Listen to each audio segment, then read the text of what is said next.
ഇരിട്ടിയിൽ യാത്രക്കാരെ ക്രൂരമായി മർദ്ദിച്ച് കൊലപ്പെടുത്താൻ ശ്രമം. സ്ഥിരം കുറ്റവാളിയും ഭാര്യയും അറസ്റ്റിൽ. ഇരിട്ടി പഴയ ബസ് സ്റ്റാൻഡിന് സമീപമുള്ള നഗരസഭ ഷോപ്പിംഗ് കോംപ്ലക്സിന്റെ മുകളിലത്തെ നിലയിൽ വിശ്രമിക്കുകയായിരുന്ന യാത്രക്കാരനെ ക്രൂരമായി മർദ്ദിച്ച് കൊലപ്പെടുത്താൻ ശ്രമിച്ച കേസിൽ ദമ്പതികളെ ഇരിട്ടി പോലീസ് അറസ്റ്റ് ചെയ്തു. പുന്നാട് സ്വദേശി കെ സുഭാഷ്, ഭാര്യ പാർവതി എന്നിവരാണ് പിടിയിലായത്.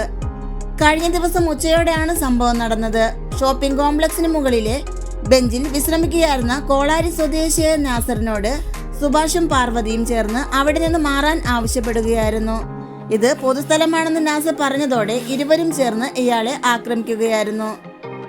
നാസറിനെ തള്ളി താഴെയിട്ട ശേഷം സമീപത്തുണ്ടായിരുന്ന സിമന്റ് കട്ട ഉപയോഗിച്ച് സുഭാഷ് ഇയാളുടെ വലത് കാലിലേക്ക് എറിഞ്ഞു.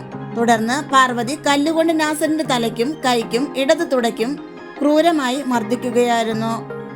ആക്രമണത്തിൽ വലതുകാലിന്റെ എല്ല് പൊട്ടുകയും തലയ്ക്കും ശരീരത്തിനും ഗുരുതരമായി പരിക്കേൽക്കുകയും ചെയ്ത നാസറിനെ സമീപത്തെ കച്ചവടക്കാരും നാട്ടുകാരും ചേർന്നാണ് ഇരിട്ടി താലൂക്ക് ആശുപത്രിയിൽ പ്രവേശിപ്പിച്ചത്.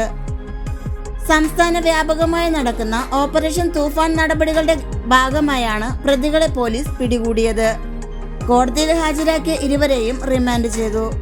ഇരിട്ടി, മുഴക്കുന്ന്, ആറളം പോലീസ് സ്റ്റേഷൻ പരിധികളിലും ഇരിട്ടി, മട്ടന്നൂർ എക്സൈസ് റേഞ്ചുകളിലുമായി നിരവധി ക്രിമിനൽ കേസുകളിൽ പ്രതിയാണ് സുഭാഷ് എന്ന് പോലീസ് അറിയിച്ചു. സ്ഥിരം കുറ്റവാളിയായ സുഭാഷിനെതിരെ കാപ്പ നിയമപ്രകാരമുള്ള കർശന നടപടികൾ സ്വീകരിക്കുമെന്ന് Iritty police inspector V Sijith വ്യക്തമാക്കി. മലബാർ മീഡിയ ന്യൂസിനു വേണ്ടി വിനീത.